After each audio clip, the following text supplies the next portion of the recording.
ஆண்டுகளில் 100 ஆண்டுகளில் மரணமடைய துவங்கி அதை பார்த்த இந்த தலைமுறை புத்த துறவிகளும் அதேபோல் 80-100 ஆண்டுகளில் மரணமடைய துவங்கிவிட்டார்கள். கொடுமை, இது வெறும் ஒரு 60 ஆண்டுகளில் நடந்த மாற்றம். இந்த கண்டுபிடிப்புக்கு பிறகு சாதாரண சில மனிதர்கள் அங்க குடியேற துவங்கினார்கள்.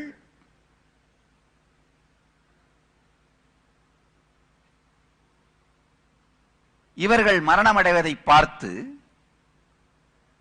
மெதுமெதுவாக அந்த புத்த துறவிகளும் அவர்கள் மனமும் கூட மனிதனின் வாழ்க்கை 80-100 ஆண்டுகள் வரை என்று நம்பத் துவங்கி அவர்கள் உடலும் அவர்கள் மனமும் சாதாரண மனிதனைப் போல் இயங்கத் துவங்கியது.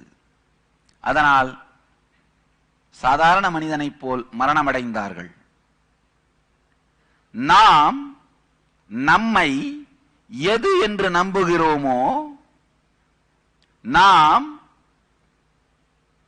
நம்மை பற்றிய எந்த அறிமுகத்தை ஏற்றுக்கொள்கிறோமோ அது நம் வாழ்க்கையின் அடிப்படை. எதை நாம் என்று நாம் கருதுகிறோமோ அதுதான் நம் வாழ்க்கையின் மிகப்பெரிய சொத்து. வேறு எந்த சொத்தும் வரலாம் போகலாம். வேறு எந்த சொத்து இருந்தாலும் இல்லாவிட்டாலும் நம் வாழ்க்கையில் திருப்தியும் முழுமையும் வரலாம், வராமலும் போகலாம். ஆனால் நாம் நம்மை பற்றி வைத்திருக்கும் கருத்து சரியானதாக தெளிவானதாக இருந்தால் மட்டுமே வாழ்க்கையின் முழுமை நமக்குள் மலரும். நாம நம்மை பற்றி வைத்திருக்கின்ற கருத்து, நாம் எது என்று நமக்குள் ஆழமாக நாமே நம்மை நம்புகிறோமோ அந்த கருத்துதான் வாழ்க்கையின் மிகப்பெரிய செல்வம். ஒரு நல்ல செய்தி என்னன்னா, அந்த கருத்து நீங்கள் உருவாக்கியது. மிக நல்ல செய்தி என்னன்னா, ஒரு முறை தவறு செய்திருந்தாலும் இப்பொழுது அதை திருத்தி மீண்டும் வேறாக மாற்றி உருவாக்கிக் கொள்ள முடியும். நாம் நம்மை பற்றி வைத்திருக்கும் கருத்து. கொதிக்கிற தண்ணியில உருளைக்கிழங்க போட்டா மென்மையாயிடும், முட்டைய போட்டா ஹார்டா கடினமாயிடும். அதே கொதிக்கிற தண்ணியில தான் உருளைக்கிழங்க போட்டா மென்மையாயிடும், முட்டையை போட்டா ஹார்ட் ஆயிடும். வெளியில் இருக்கிற சூழல் நம்மை உருவாக்குவதில்லை. அதே கொதிநீர் தான், அதே சுடுதண்ணீர் தான். உருளைக்கிழங்கு ஒரு விதமா ஆகுது, முட்டை ஒரு விதமா ஆகுது. நாம் உள்ளுக்குள் என்னவாக இருக்கிறோமோ அதை சார்ந்துதான் நம் வாழ்க்கை முடிவு செய்யப்படுகிறது. நம் வாழ்க்கையும் வெற்றியும் தோல்வியும் நன்றும் தீதும் வெளியில் நடக்கின்ற சூழல்களாலே முடிவிற்கு வருவதில்லை. வெளியில் நடக்கும் சூழல் சார்ந்து நிர்ணயிக்கப்படுவதில்லை. நாம் நம்மை பற்றி வைத்திருக்கும் கருத்தை சார்ந்துதான் நிகழ்கிறது. நாம் நம்மை பற்றி வைத்திருக்கும் சிந்தையை சார்ந்துதான் நிகழ்கிறது. நாம் நம்மை பற்றி வைத்திருக்கும் சிந்தனை, நாம் நம்மை பற்றி வைத்திருக்கும் கருத்து, நாம் எது என்று நம்மையே நாம் நம்புகிறோம். உருளைக்கிழங்கு மாதிரி இருந்தோம்னா ஒரு சாதாரண சிறிய விஷயம் கூட நம்மை பலவீனமாக்கி உடைந்து ஒன்றுமில்லாத நிற்க இயலாத சக்தி இல்லாத விழுந்து போகின்ற நிலைக்கு தள்ள முடியும். ஆனால் நமக்குள் நாம் வைத்திருக்கும் கருத்து தெளிவானதாகவும், நம்மை பற்றி நாம் வைத்திருக்கின்ற கருத்து தெளிவானதாகவும் உறுதியானதாகவும் இருக்குமானால் உலகமே திரண்டு ஓரணியில் நின்று எதிர்த்தாலும் உங்களை யாரும் வெற்றி கொள்ளவும் முடியாது. திரண்டு எதிர்த்தவர்கள் தோல்வியை தழுவியே தீர வேண்டும்.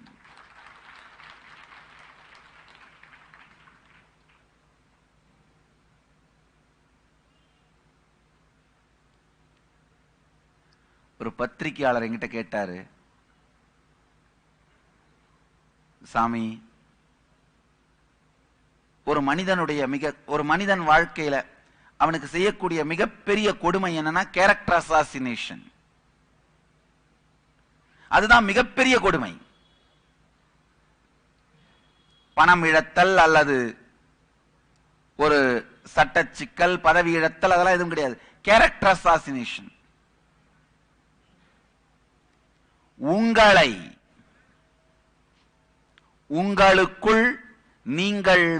உங்களை பற்றி நீங்கள் வைத்திருக்கும் கருத்தை தொட முடியாத வரை உங்களுக்கு யாரும் துக்கத்தை தர முடியாது. உங்களை பற்றி நீங்கள் வைத்திருக்கும் கருத்து தெளிவானதாக இருக்குமானால், உங்கள் அறிவும் உணர்வும் நேர்நிலையோடு நிற்குமானால்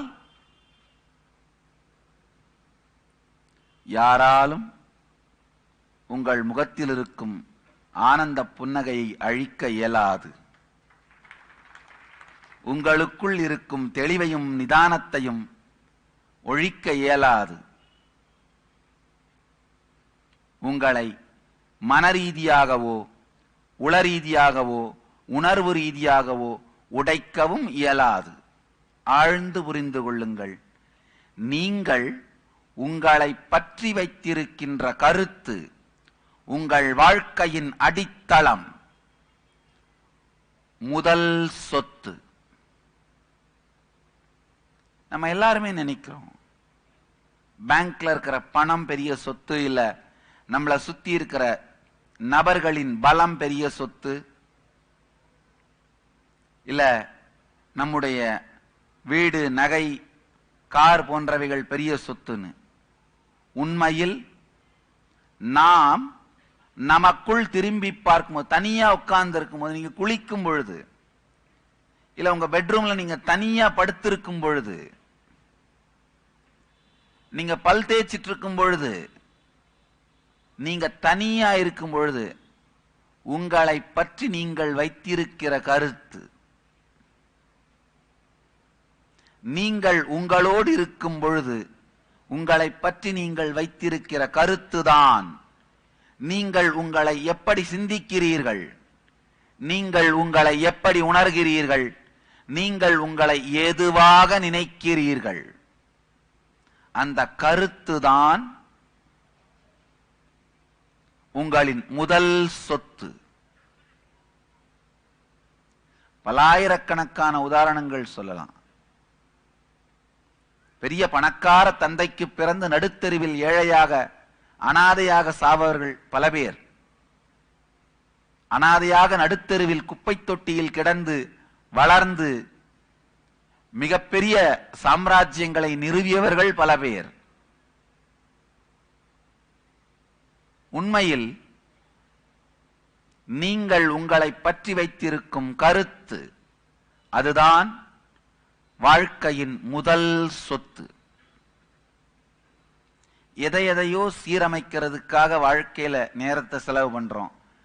வீட்டில் இருக்கிற சுவத்துல பெயிண்ட் அடிக்கிறதுக்காக இல்ல, வீட்டையெல்லாம் கிளீன் பண்ணி சீரமைக்கிறதுக்காக இல்ல, தலையில மேல கருப்பு இங்க வெள்ளை வேற வேற கலர் எல்லாம் பூசி நம்ம உடம்ப பொலிவாக்குறதுக்காக மேல கருப்பு இங்க வெள்ளையெல்லாம் தடவி மழையில போனீங்கன்னா திடீர்னு கலர் மாறிடும், அங்க வெள்ளையாவும் இங்க கருப்பாகும். இதுக்கெல்லாம் நேரத்தை செலவு பண்றோம். தயவு செய்து இந்த ஒரே ஒரு செயலை செய்யுங்கள். ஒரு முறையாவது உங்களுக்கு அருகில் நீங்களே அமர்ந்து, வேறொருவரும் இல்லாது தனியாய் அமர்ந்து, உண்மையிலேயே உங்களை பற்றி நீங்கள் என்னதான் கருத்து வைத்திருக்கிறீர்கள், அது ஒரு கருத்தா இருக்காம கூட இருக்கலாம். நான் நல்லவனுக்கு நல்லவன், கெட்டவனுக்கு கெட்டவன், நான் தொட்டா ஜெயிக்காம விட மாட்டேன், நான் சோம்பேறிப்பா, என்ன தொட்டாலும் பாதியிலே விட்டுறேன்ப்பா, இல்ல நான் என்ன தொட்டாலும் அது உருப்படவே மாட்டேங்குதுப்பா, ஒரு காலத்துல நான் என்ன தொட்டாலும் ஜெயிச்சுட்டே இருக்கும், இப்ப என்னதான் ஆச்சுன்னு தெரியல, என்ன தொட்டாலும் உருப்பிட மாட்டேங்குது. இது போன்ற பல கருத்துக்களாக இருக்கலாம், ஒரு கருத்தாக இருக்க வேண்டிய அவசியம் இல்லை. ஆனால் என்னென்ன கருத்துக்களை வைத்திருக்கிறீர்கள் என்று எழுதி நீங்களே அதை பாருங்கள். அதுதான் உண்மையான கண்ணாடி கொண்டு பார்த்தல். வெறும் கண்ணாடி முன்னாடி நின்று முகத்தை சீரமைப்பதை மட்டுமே பார்க்கின்ற நாம் அகத்தை சீரமைப்பதை பற்றி யோசிக்க மறந்து விடுகின்றோம். நாம் நம்மை பற்றி தெளிவான உறுதியான கருத்தை உருவாக்கி வைத்தோமானால் அது வாழ்வின் துக்கமே இல்லாத, வாழ்வில் துயரமே இல்லாத தெளிவும் நேர்மையும் ஸ்திரமும் ஞானமும்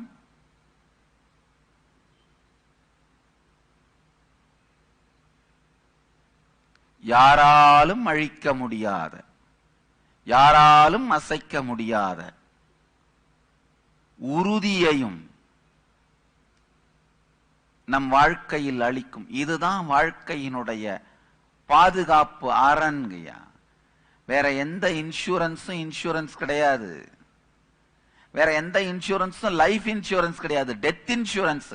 செத்த பிறகு நீங்க சாகிறதுக்காக காத்திருந்தவங்களுக்கு பணம் போகும், அது டெத் இன்சூரன்ஸ்.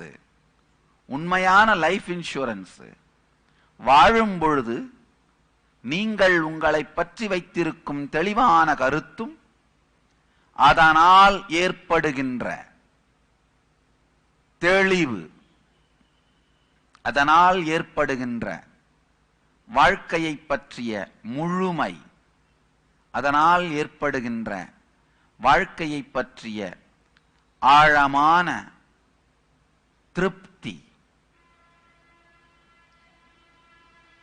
மகாவீரர் ஒரு இடத்துல சொல்றாரு, நீங்க பூமிக்கு வரும் பொழுதே உங்களுக்கு தேவையான மொத்த உணவும் அனுப்பப்பட்டு விடுகிறது. அந்த உணவை நீங்க வேக வேகமா சாப்பிட்டீங்கன்னா அது முடிஞ்ச உடனே 40 வயசோ 45 வயசுலயோ செத்து போயிருவீங்க. அதை கம்மியா பொறுமையா பொறுமையா பொறுமையா சாப்பிட்டீங்கன்னா அது முடிகிற வரைக்கும் 100 வயசோ 150 வயசோ வாழ்வீங்க. இது ஒரு அருமையான சத்தியம். நீங்க பூமிக்கு வரும் பொழுதே உங்களுடைய மொத்த உணவு கோட்டை அலாட்டாய் பூமிக்கு வந்துருது. அதை நீங்க வேக வேக வேகமா காலையில மதியானம் நடுவுல ஒரு சாயந்தரம், காலையில பிரேக்ஃபாஸ்ட், பிரேக்ஃபாஸ்டுக்கும் லஞ்சுக்கும் நடுவுல ஒரு பிரஞ்சு, லஞ்சு, அதுக்கப்புறம் லஞ்சுக்கும் டின்னருக்கு நடுவுல ஒரு ஈவினிங் ஸ்நாக்ஸ், டின்னர் முடிச்சு பெட்டுக்கு போனப்புறம் பெட்ல தூங்குறதுக்கு முன்னாடி ஒரு கப்பு ஸ்நாக்ஸ், வேக வேக வேகமா முடிச்சிங்கன்னா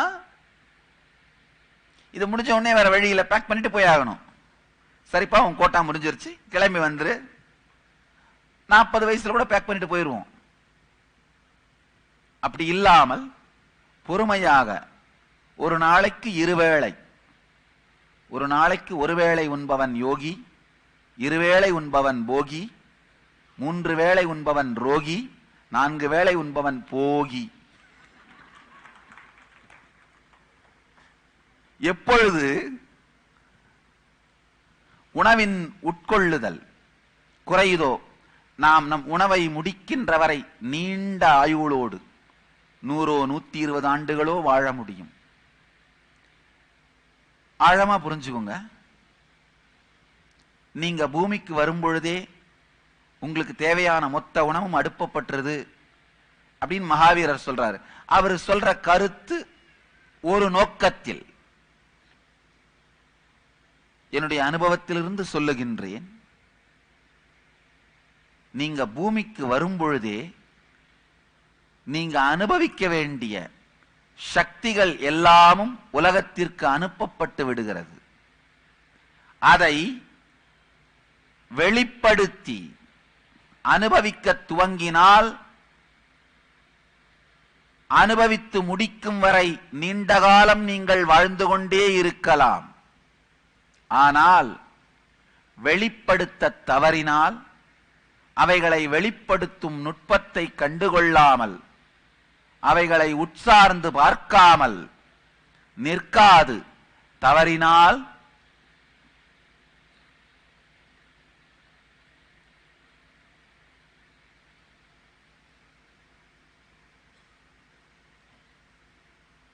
வாழ்க்கையை வீணடித்தவர்கள் என்று அதிருப்தியோடும் குறை உணர்வோடும் மீண்டும் அழைக்கப்படுவீர்கள். ஆழமா புரிஞ்சுக்குங்க. மகாவீரர் சொன்னது, சாப்பாட்டை குறைச்சா ரொம்ப நாளா இருக்கலாம், உபயோகப்படுத்தாம இருந்தா ரொம்ப நாள் இருக்கலாம். நான் சொல்றது, உபயோகப்படுத்தலைன்னா வீணா போயிருவோம்.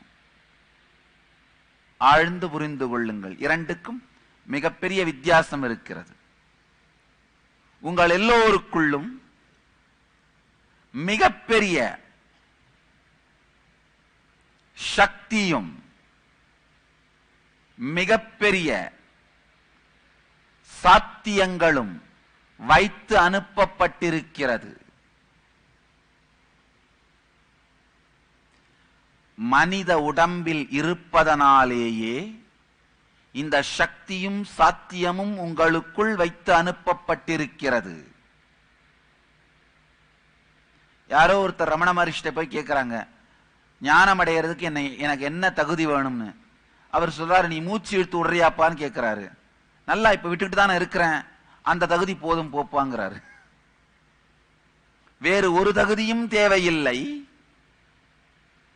மனிதன் என்பதனாலேயே மிகப்பெரிய அமானுஷ்யமான சக்திகளை வெளிப்படுத்தும் சாத்தியக்கூறோடுதான் நீங்கள் பிறக்கிறீர்கள், நீங்கள் மலர்கிறீர்கள். இப்போ சத்சங்கத்தை துவங்கிறதுக்கு முன்னாடி கொஞ்ச நேரம் முன்பாக நம்முடைய குருகுலத்து குழந்தைகள், அமர்ந்திருக்கிற குழந்தைகள், மூன்றாவது கண் விழிப்படைந்ததனால் அவர்களுக்குள் மலர்ந்திருக்கிற அந்த சக்தியை கண்களை கட்டியவாறே படித்தல், எழுதுதல், படித்தல் மற்றும் பார்த்தல் போன்ற சக்தியை உங்களுக்கு நிகழ்த்தி காட்டியிருப்பார்கள் நினைக்கிறேன். நிகழ்த்தி காட்டியிருப்பார்கள். அது கண்கட்டு வித்தை அல்ல. அது ஏதோ மாய மந்திரமோ மேஜிக் தந்திரமோ கண்கட்டு வித்தையோ அல்ல. இந்த ஜாதுகர் ஆனந்த் பண்ற மாதிரி, இல்ல வேற இந்த மேஜிக் பண்ற மாய கலைஞர்கள் பண்ற மாதிரி கண்கட்டு வித்தை அல்ல. இந்த பெரிய பெரிய மேஜிக் பண்றவங்களுடைய மேஜிக் கலை நிபுணர்கள் அவங்களுடைய வீட்டில் ஃபேமிலி பீப்புளை பார்த்து பேசுனீங்கன்னா தெரியும். ஒரு பெரிய மேஜிக் கலை நிபுணருடைய இந்த மாதிரி இந்த கண்கட்டு வித்தை பண்றவர், அவருடைய மகன் என்ன ஒரு தடவை வந்து பார்த்தார். அவர் இந்த கண்ணை கட்டிட்டு வித்தைகள் செய்யறது ரொம்ப பெரிய வல்லவர்.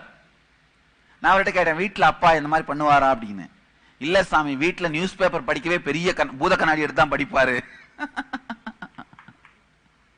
ஏன்னா அது எல்லாமே நீங்கள் கண்டுபிடிக்க முடியாதது போல் நடத்தப்படுகின்ற வித்தை.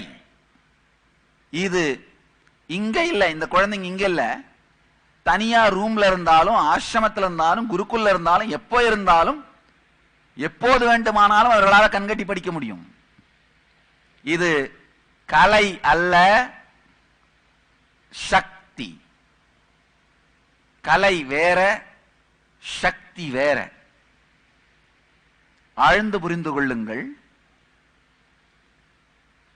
ஒரு மனிதனுக்குள் இருக்கும் குண்டலினி சக்தி விழிப்படைந்து உடலில் இருக்கின்ற வேறு வேறு சக்தி மையங்கள் சக்கரங்களுக்குள் மலரும் பொழுது பல்வேறு விதமான சாத்தியங்களும் சத்தியங்களும் சக்திகளும் மலர்வது இயற்கை. அந்த குழந்தைகளுக்குரிய குருகுலத்து குழந்தைகளுக்குள்ள இந்த குண்டலினி சக்தி விழிப்படைந்ததனால் மலர்ந்த சக்தி தான் அது. இது கண்கட்டு வித்தையோ மாய மந்திர ஜாலமோ வேற எதுவும் கிடையாது. இது உங்கள் எல்லோருக்கும் கூட சாத்தியம். நம்ம எல்லோருக்கும் சாத்தியம். குழந்தைகளுக்கு ரொம்ப ஈஸியா எளிமையா சாத்தியம். காரணம் என்னன்னா, இன்னும் அவங்களை பற்றியே ஒரு தவறான அறிமுகத்தை நம்ப துவங்கவில்லை. அவர்களுக்கு அவர்களை பற்றி சரியான அறிமுகம் இப்போதே அளிக்கப்படுகிறது. அவர்களுடைய சக்திகள் மலருவதற்கான சூழலும் வாய்ப்பும் நமது குருகுலத்தில் உருவாக்கப்படுகிறது. அவர்களை பற்றி அவர்களுக்கு சரியான அறிமுகம் அளிக்கப்படுகிறது. ஒவ்வொரு மனிதனும் சிறு வயதில் தன்னை பற்றிய சரியான அறிமுகத்தை பெற்றுக்கொள்வதுதான் மிகப்பெரிய சொத்து.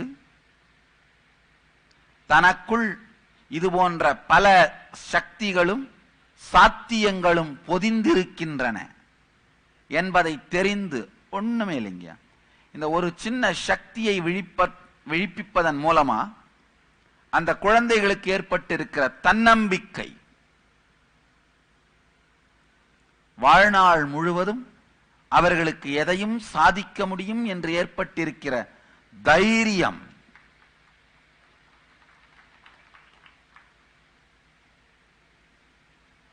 இதுவரைக்கும் என்னுடைய குருகுலத்து குழந்தைகளிலிருந்து நோ, இது சாத்தியமில்லை, இது நடக்காதுன்ற வார்த்தையை நான் கேட்டதே இல்லை. திடீர்னு ஒரு நாள் சொன்னேன், அப்பா நீங்க எல்லாம் 10 வயசு வரும்பொழுது 10வது எக்ஸாம் எழுத ஆரம்பிக்கணும் அப்படின்னு. வெறும் ஒரே ஆண்டுக்குள் 50% குழந்தைகள் 10வது வயதில் 10வது பரீட்சை எழுத துவங்கி விட்டார்கள். எழுதி வெற்றியும் பெற்று விட்டார்கள்.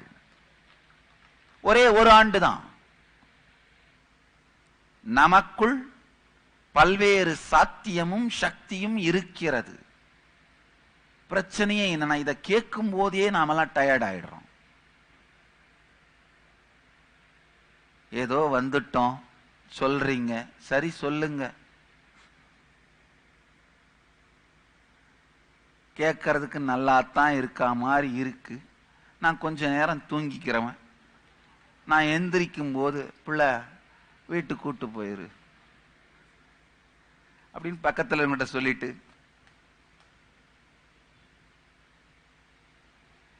ஆழ்ந்து புரிந்து கொள்ளுங்கள். நம்ம எல்லோருக்கும் இது சாத்தியம்னு சொல்லும் பொழுதே நமக்கெல்லாம் ஒரு போர் அடிக்கிற மாதிரி, டயர்டா, சரி என்னவோ சொல்றீங்க நானும் கேட்கிறேன். அதுதான் மிகப்பெரிய வறுமை. இப்ப யாராவது உங்களை பார்த்து ஒரு அவதூறான ஒரு வார்த்தையை சொன்னா வேகமா அதுக்கு எப்படி ரெஸ்பாண்ட் பண்றோம் பாருங்க. ஒரு மிருகத்து பேரை சொன்னாலோ இல்ல அவதூறான வார்த்தையை சொன்னாலோ வேகமா ஏய் அப்படின்னு எவ்வளவு வேகமா அதுக்கு ரியாக்ஷன் கொடுக்கிறோம். ஆனா நீங்க கடவுள், உங்களுக்குள்ள மிகப்பெரிய சக்தி இருக்கு, ஒரு மிகப்பெரிய சாத்தியம் இருக்கு நான் சொன்னேன்னா ஏதாவது ரெஸ்பான்ஸ் இருக்கா?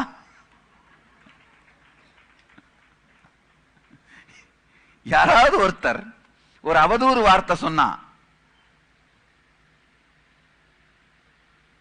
அறிவிலினோ அறிவில்லாதவனோ திருடனோ கொள்ளைக்காரனோ கொலைகாரனோ இல்ல காமுகன் அப்படின்னோ இல்ல ஒரு மிருகத்தின் பேரை சொல்லியோ நம்மள சொன்னா உடனே என்ன பண்றோம்? எவ்வளவு வேகமான ரெஸ்பான்ஸ் வருது பாருங்க. ஏனென்றால் வலிக்கு தயாராக இருக்கின்ற நாம் சத்தியத்தின் வெளிப்பாட்டிற்கு தயாராக இல்லை. ஒரு வலிக்கும் வேதனைக்கும் வேகமாக செயல்படுவதற்கு தயாராக இருக்கின்ற நாம் ஒரு ஆன்மீக சத்தியத்திற்கும் இறுதி உண்மைக்கும் அறுதி சத்தியத்திற்கும் வேகமாக செயல்பட தயாராக இல்லை. எதையாவது ஒண்ணுத்த வேகமா நம்ம ஃபர்ஸ்ட் ரெஸ்பான்ஸ் வேகமா இருந்தாலே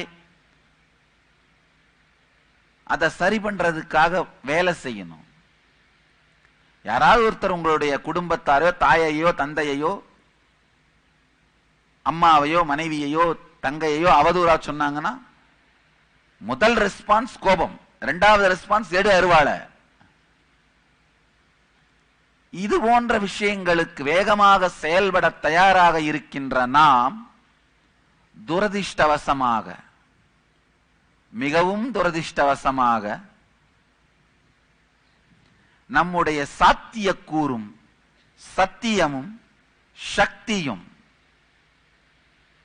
நமக்கு சொல்லப்படும் பொழுது, நம்முடைய வாழ்க்கை சார்ந்த உண்மைகள் நமக்கு சொல்லப்படும் பொழுது, வாழ்க்கையை சார்ந்த சத்தியங்கள் நமக்கு வழங்கப்படும் பொழுது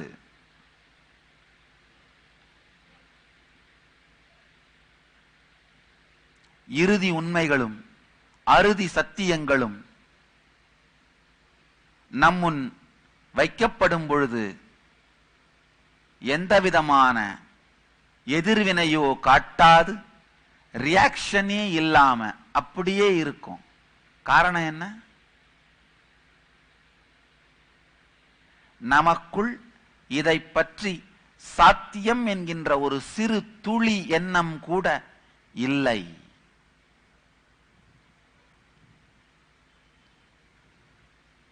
மனித இனத்துக்கு இழைக்கப்பட்ட மிகப்பெரிய கொடுமை, மிகப்பெரிய கொடுமை, உங்கள் வாழ்க்கையில் மிகப்பெரிய சாத்தியங்கள் இல்லை என்று உங்களுக்கு சொல்லப்பட்ட நாத்திக அறிமுகம். உங்கள் வாழ்க்கையின் மிகப்பெரிய சாத்தியங்கள் உங்களுக்கு இல்லை என்று சொல்லப்பட்ட நாத்திக அறிமுகம்தான் மனிதனுக்கு இழைக்கப்பட்ட மிகப்பெரிய கொடுமை. கடவுள் அப்படிங்கிறது என்னங்கய்யா? நம்முடைய சாத்தியம். நாம விதைனா, விதை விருட்சமா மாறினா கடவுள். நீங்கள் உங்களுடைய எல்லா சாத்தியத்தையும் வெளிப்படுத்தினால், உங்கள் சக்திகளை வெளிப்படுத்தினால் நீங்கள் கடவுள். அவ்வளவுதான். விதையாக இருக்கும் பொழுது மனிதன், மரமாய் மலர்ந்தால் கடவுள். கடவுளை கற்பித்தவன் முட்டாள் அல்ல, கடவுளை மறுத்தவன் முட்டாள். கடவுளை எதிர்த்தவன் காட்டுமிராண்டி, கடவுளை பரப்பாதவன் குற்றவாளி. கடவுள் மறுப்பை சொன்னவன் காட்டுமிராண்டி, கடவுள் மறுப்பை சொன்னவன் மூடன். கடவுள் மறுப்பை சொன்னவன் வாழ்க்கையின் சாத்தியத்தை அழித்த கிரிமினல்கள். கடவுளை மறுத்ததன் மூலமாக உங்கள் சாத்தியம் மறுக்கப்பட்டிருக்கிறது. உங்களுடைய சாத்தியம் மறுக்கப்பட்டிருக்கிறது. குண்டலினி சக்தி உயிர் பெற்றெழுந்து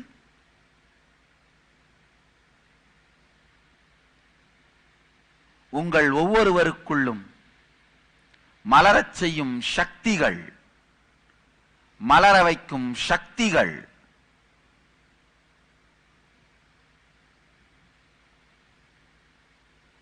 வெளிப்படுத்தும் கடவுள் தன்மை ஆழ்ந்து புரிந்து கொள்ளுங்கள். குண்டலினி சக்தி உங்கள் எல்லோருக்குள்ளும் பொங்கி எழுந்து செயல்படும் பொழுது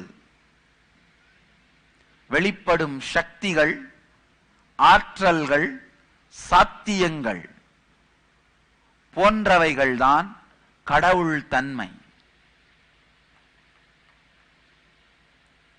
கடவுள் தன்மையின் சாத்தியம் மறுக்கப்படும் பொழுது உங்களின் சாத்தியம் மறுக்கப்படுகிறது. கடவுள் தன்மையின் சாத்தியம் எதிர்க்கப்படும் பொழுது உங்களின் சாத்தியம் எதிர்க்கப்படுகிறது.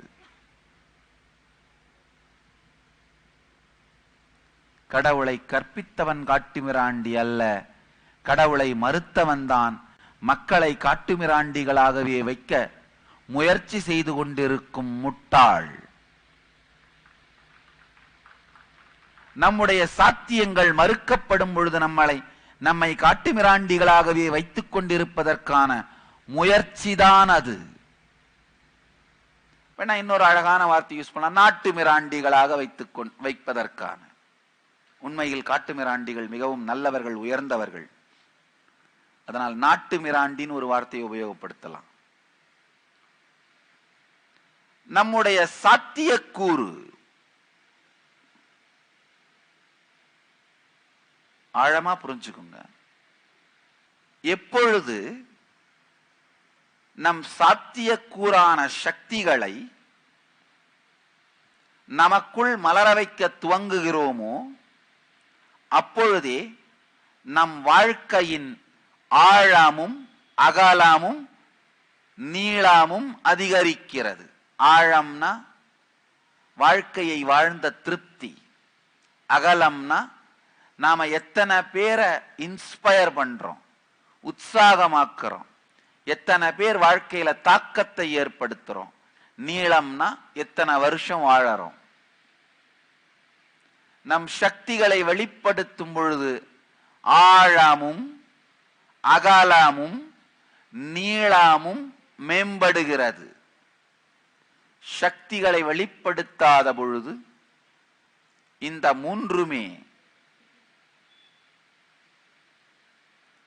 மூன்றுமே வெறுமையில், இயலாமையில், நிகழாமையில் நின்று கொண்டிருக்கிறது. நமக்குள் இருக்கும் குண்டலினி சக்தி விழிப்படைந்தால் நாமே கடவுள். நம்முடைய எல்லா சாத்தியங்களும் மலர்கின்றது, வெளிப்படுகின்றது, விழிப்படைகின்றது.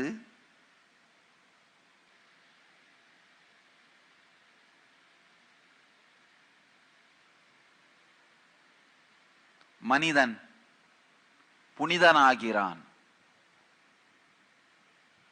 வாழ்க்கைக்குள் முழுமைத்தன்மை மலர்கிறது.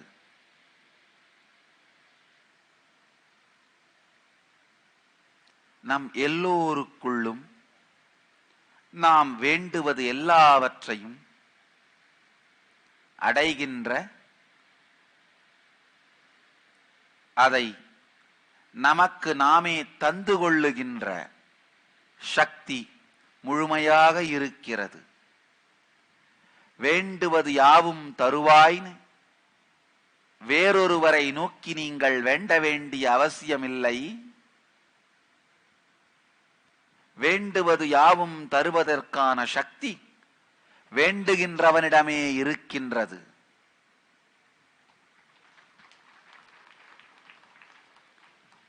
வேண்டுவது வெளியிலிருந்து வருகிறது என்று நினைப்பவன் பக்தன்,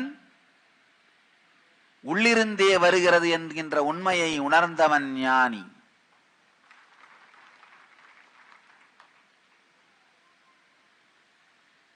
வேண்டினாலும் கிடைக்காதென்று நினைப்பவன் ஏமாளி.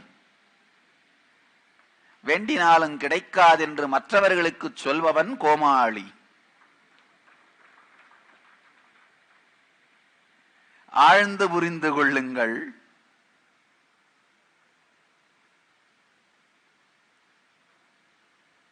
நம் மனதிற்கும் உணர்விற்கும்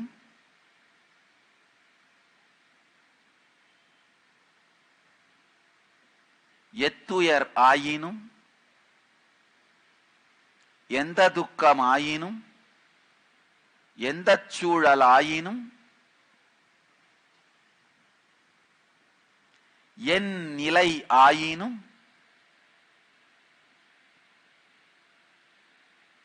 தன்னிலை தவறாது இருக்கும் சக்தி மாத்திரமல்ல, வேண்டுவது யாவையும் உருவாக்கும் சக்தியும் உண்டு. உண்மையிலங்கய்யா,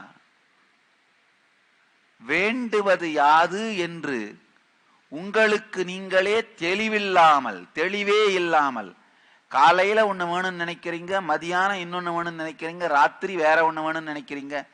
இந்த மாதிரி நீங்களே அலைந்து கொண்டிருப்பதால் தான் நீங்கள் வேண்டுவது உங்கள் வாழ்க்கைக்குள் மலர்வதில்லை.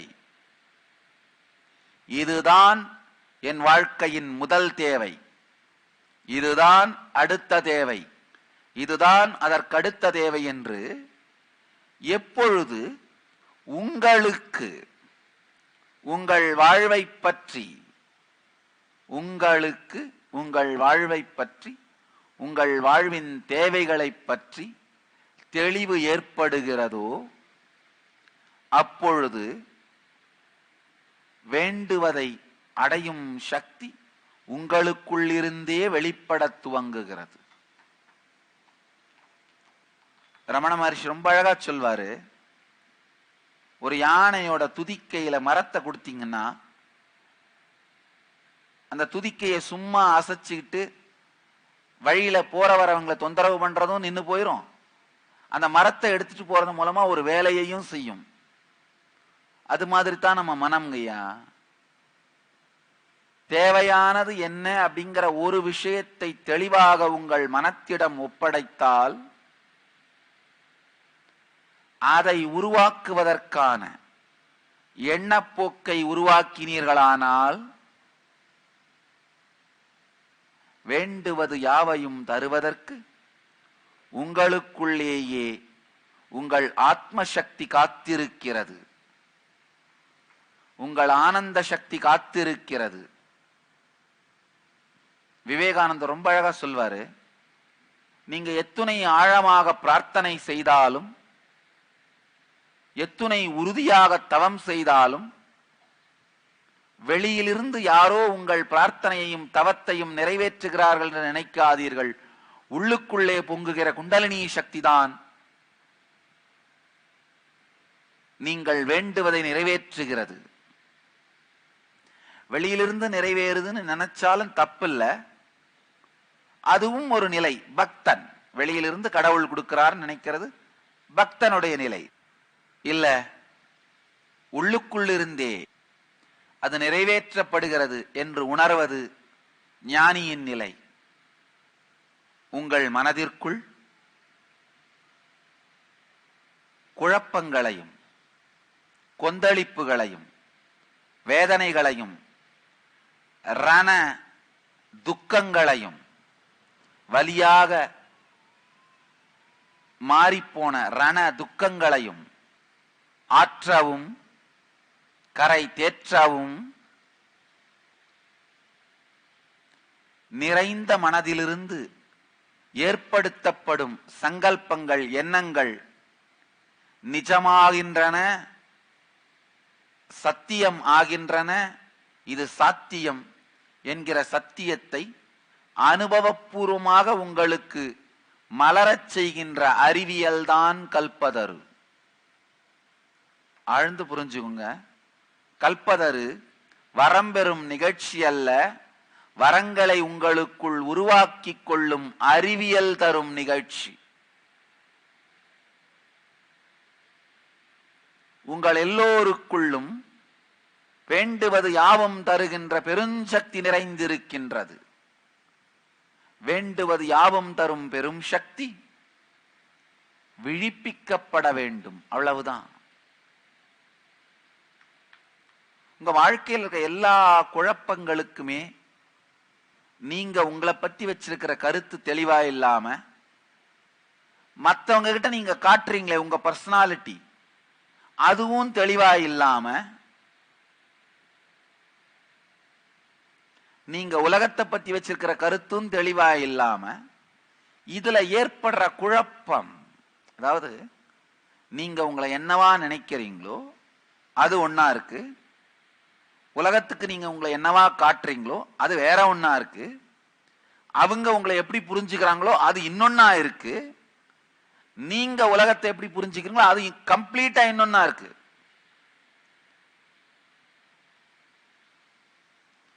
இது எப்படின்னா, ஒரு மனிதன் 4 மனைவியோடு வாழ்வதற்கு சமம்.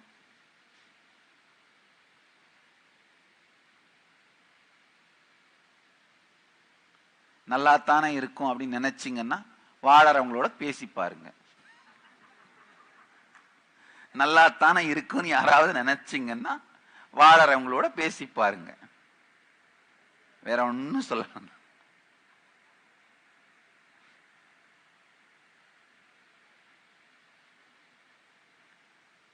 நீங்க உங்களை பத்தி வச்சிருக்கிற கருத்து, நீங்க உங்களை மற்றவங்களுக்கு எப்படி காட்டுறீங்களோ அந்த கருத்து, மற்றவங்க உங்களை எப்படி புரிஞ்சுக்கிறாங்களோ அந்த கருத்து, நீங்க உலகத்தை பத்தி எப்படி புரிஞ்சு வச்சிருக்கீங்களோ இந்த கருத்து, இது 4க்கும் நடுவுல நடக்கிற போர் தான் உங்க வாழ்க்கைங்கய்யா, வேற ஒண்ணுமே இல்லை. இந்த 4க்கு நடுவுல நடக்கிற போர் அதுதான் உங்க வாழ்க்கை. உள்ளுக்குள்ள உங்களை பத்தி ஒரு மாதிரி நினைக்கிறீங்க, ஆனா இன்னொரு மாதிரி வெளியில காட்டுறீங்க. ரொம்ப எளிமையான வாழ்க்கை என்ன தெரியுமாங்கய்யா, உண்மையை அப்படியே சொல்றது. ஏன்னா நீங்க என்ன சொன்னீங்கன்னு நினைவுல வச்சிருக்க வேண்டிய அவசியம் இல்லை. ஒரு தரம் பொய் சொல்ல ஆரம்பிச்சிட்டீங்கன்னா அதையே திரும்ப திரும்ப நினைவுல வச்சிருந்து கரெக்டா சொல்றது பெரிய வேலையா இருக்கும். என்கிட்ட பல பேர் வந்து பேசுவாங்க, அவங்கள பத்தி மற்றவங்கள பத்திலாம் என்னென்னவோ சொல்லுவாங்க. நான் ஒண்ணுமே பண்ண மாட்டேன், ஜஸ்ட் கேட்டுட்டு ஒரு 10 நிமிஷம் கழிச்சு அதை பத்தி திரும்ப சொல்லுவேன், அவ்வளவுதான்.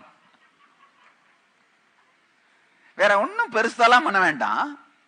ஒரு 10 நிமிஷம் பேசிட்டு இருந்துட்டு திரும்ப ஒரு தரம் அவர் சொன்னதையே சொல்ல சொல்லி கேட்டீங்கன்னா போதும்.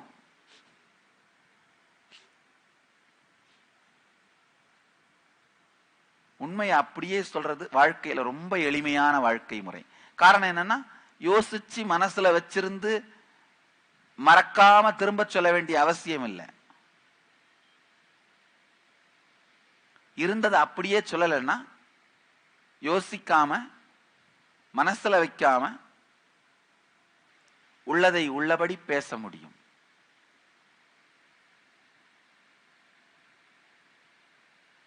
வாழ்க்கையின் இந்த 4ற்கும் நடுவிலே நடக்கின்ற நாடகம்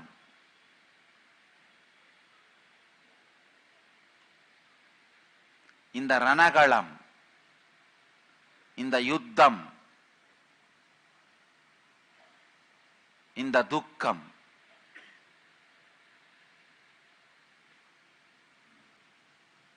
இது கரைந்து உங்களுக்குள் இருக்கும் குண்டலினி சக்தி மலர்ந்து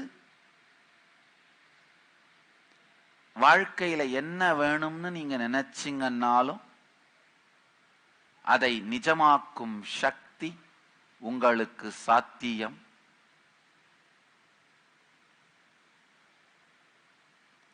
இந்த மொத்த சத்சங்கத்து மூலமாகவும் நான் உங்களுக்கு சொல்ல விரும்புற ஒரே ஒரு கருத்து, நீங்கள் உங்களை பற்றி வைத்திருக்கிற அறிமுகம் தவறானது. நீங்க மற்றவங்களை பத்தி, நீங்க உங்களை பத்தி மற்றவங்களுக்கு சொல்றீங்களே அதை நான் சொல்லல, நீங்க யார் நீங்க நம்புறீங்களே அதை சொல்றேன். அந்த கருத்து முழுமையானது அல்ல, அதை மேம்படுத்துங்கள். 2வது, உங்களுக்குள் இருக்கும் குறை உணர்வுகள், துக்கங்கள், வலிகள், வேதனைகள் இதையெல்லாம் தவிர்த்து முழுமையாக்கி உங்கள் மனதை ஒன்றாக்குங்கள். ஒன்றான மனதிற்குள், குவிந்த மனதிற்குள் அமைதியான மனதிற்குள், நிம்மதியான மனதிற்குள், ஆனந்தமான மனதிற்குள் எண்ணப்படும் எண்ணம், வேண்டப்படும் வேண்டுதல் நிஜமாக மாறுகிறது, சத்தியமாக மலர்கிறது, வாழ்க்கை முழுமையாக மாறுகிறது. ஒவ்வொரு மனிதனுமே குண்டலினி சக்தியின் அற்புதங்களை, சாத்தியங்களை அனுபவிக்கும் பொழுதுதான் வாழ்க்கையில் முழுமைத்தன்மையை உணர்கிறான். நம்ம உடம்பு மாட்டு வண்டியாவும் ஓட்டி காலத்தை கழிச்சிடலாங்கய்யா. இந்த உடம்ப டிராக்டராகவும் ஓட்டலாம், பிளைட்டாவும் ஓட்டலாம், ஜெட்டாவும் ஓட்டலாம். எப்படி வேணா ஓட்ட முடியும். அது நம்முடைய அறிவை பொறுத்து, நம்முடைய அறிவை சார்ந்தது. இது மாட்டு வண்டி தான் உங்களுக்கு கத்துக் கொடுக்குறவங்க ஒரு குரூப் இருக்காங்க. இல்லப்பா இதை டிராக்டர் அளவுக்கு ஓட்ட முடியும்னு சொல்றவங்க சயின்டிஸ்டுங்க. இல்ல இதை விமானமாக உபயோகப்படுத்த முடியும் அப்படின்றவங்க தான் ஆன்மீக குருமார்கள். இதை ஒன்றும் பண்ண முடியாது, இது மாட்டு வண்டி கூட கிடையாது, தள்ளு வண்டி தான்ப்பா அப்படின்றவங்க நாத்திகர்கள். இப்ப நீங்க தான் முடிவு பண்ணணும். எதை கேட்க வேண்டும், எதை கடைபிடிக்க வேண்டும், எதை செயல்படுத்த வேண்டும் என்பதை நீங்கள்தான் முடிவு செய்ய வேண்டும், என்பதை நீங்களே முடிவு செய்ய வேண்டும்.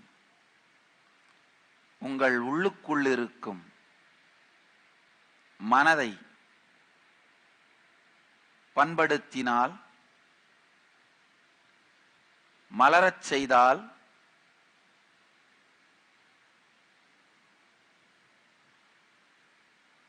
வேண்டுவது யாவும் கிடைக்கும், வேண்டுவது யாவும் மலரும்.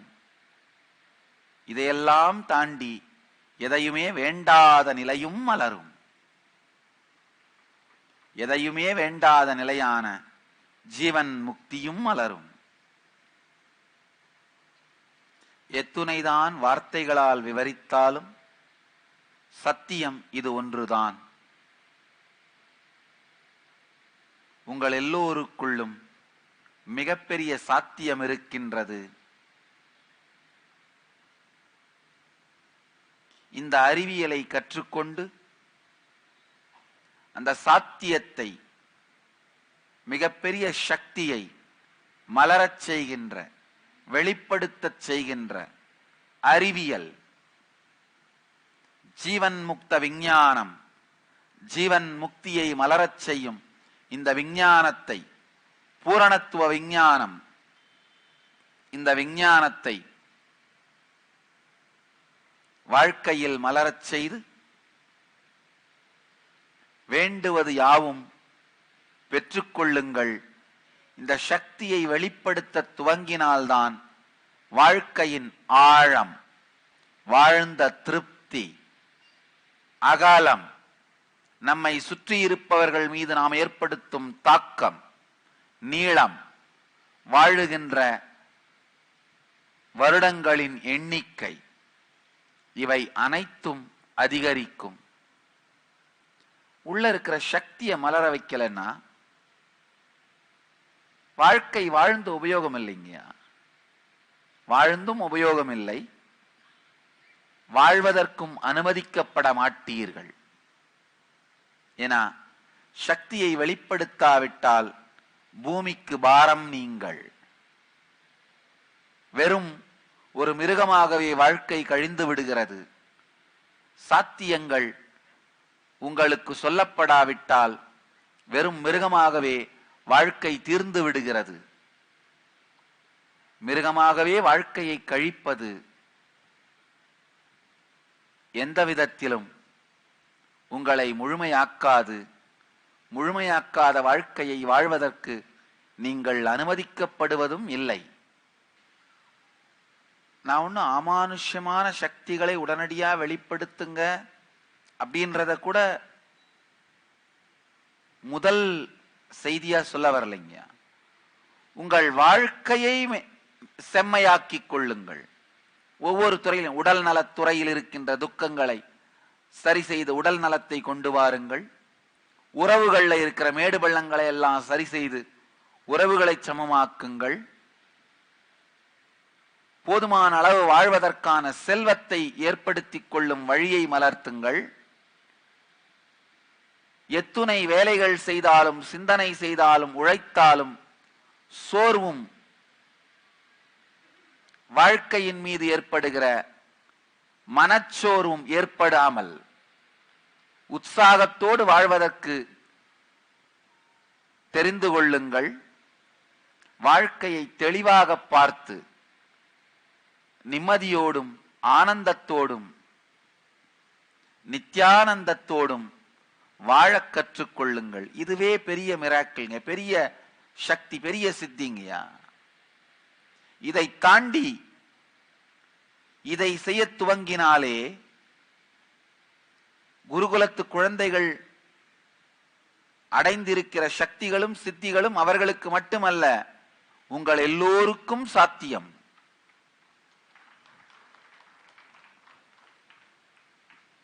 இப்பதான் வாரணாசியில 21 நாள் அகவிழிப்புணர்வு இன்னர் அவேக்கனிங் தியான முகாம் நடந்தது. பல நூற்றுக்கணக்கான ஆண்களும் பெண்களும், வயதானவர்கள், பெரியவர்கள், குழந்தைகள் மட்டுமல்ல பெரியவர்கள், பல பெரியவர்களும் மூன்றாவது கண் விழிப்படைந்ததனால் கண்களை கட்டி அவர்களும் படிக்க துவங்கிவிட்டார்கள். இது குழந்தைகளுக்கு மட்டுமானது என்று நினைக்காதீர்கள், உங்களுக்கும் சாத்தியம். இது கண்கட்டு வித்தையும் அல்ல, மேஜிக்கோ ஃப்ராடோ இல்ல ஏதோ கண்கட்டு வித்தையோ அல்ல. குண்டலினி சக்தி விழிப்படைந்தால் உங்கள் எல்லோருக்குள்ளும் இது சாத்தியம். இது சாத்தியம், இது சத்தியம்.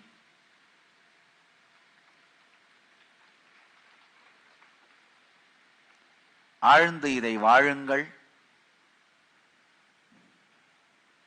ஆழ்ந்து இதை செயல்படுத்துங்கள்.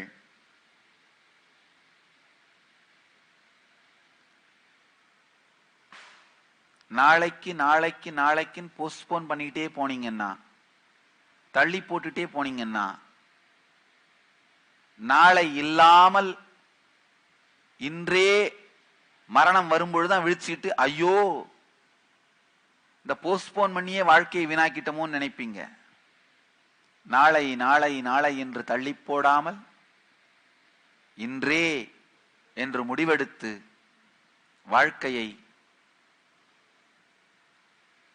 மலர்த்திக் கொள்ளும் இந்த ஜீவன் முக்த விஞ்ஞானத்தை கற்றுக்கொண்டு முழுமைத்தன்மையை அடைந்து உங்களுக்குள் இருக்கும் குண்டலினி சக்தியை வெளிப்படுத்துங்கள், விழிப்படையச் செய்யுங்கள். இந்த அறிவியலை உங்களுக்கு தருகின்ற நிகழ்ச்சிதான் கல்பதரு தியான முகாம். வேண்டுவது யாவும் தருவதற்கு வேறொருவரும் வேண்டாம், வேண்டுவது யாவும் தருவதற்கே வேண்டியவனுக்கே சக்தி இருக்கின்றது. வேண்டுவது யாவும் தருவதற்கு வேண்டியவனுக்கே சக்தி இருக்கின்றது. வேண்டியவன் சக்தியை வெளிப்படுத்தினாலே வேண்டுவது யாவும் வெளிப்படும். வேண்டுவது யாவையும் வேண்டியவன் சக்தியிலிருந்தே வெளிப்படுத்தி அதை அடைந்து வாழ்க்கையில் ஆனந்தத்தோடு இருங்கள். நீங்கள் எல்லோரும் நித்யானந்தத்தில் நிறைந்து நித்யானந்தத்தில் மலர்ந்து நித்யானந்தமாகிட ஆசீர்வதிக்கிறேன். நன்றி. ஆனந்தமாக இருங்கள். நித்யானந்த தியான பீடம், நித்யானந்த நகர், பிடதி, பெங்களூரு.